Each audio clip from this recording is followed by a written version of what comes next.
नमस्कार शेतकरी बांधवांनो, यावर्षी ॲग्रिकल्चर डेव्हलपमेंट ट्रस्ट संचलित कृषी विज्ञान केंद्राने जे कृषक प्रात्यक्षिकावर आधारित प्रदर्शन जे आहे ते 15 जानेवारी ते 19 जानेवारीच्या दरम्यान आहे।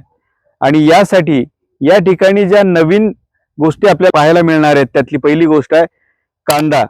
परंतु कांदा हा सर्वसाधारण घेतलेला नाही। या ठिकाणी आपण कांद्याचं उत्पादन हे कृत्रिम बुद्धिमत्ता म्हणजेच आर्टिफिशियल इंटेलिजन्स या तंत्राचा उपयोग करून कांद्यातील रोग, किडी, अन्नद्रव्य व्यवस्थापन, पाणी व्यवस्थापन आणि कांद्याची गुणवत्ता या सगळ्या गोष्टी कशा आर्टिफिशियल इंटेलिजन्सचा वापर करून आणि SOP ज्याला आपण म्हणतो गुड ॲग्रिकल्चर प्रॅक्टिसचा वापर करून केलेल्या आहेत या ठिकाणी आपण बघू शकता।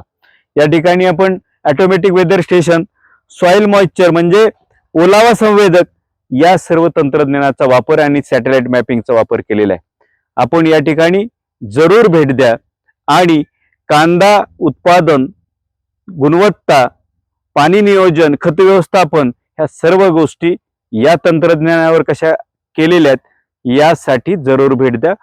कृषक 2026।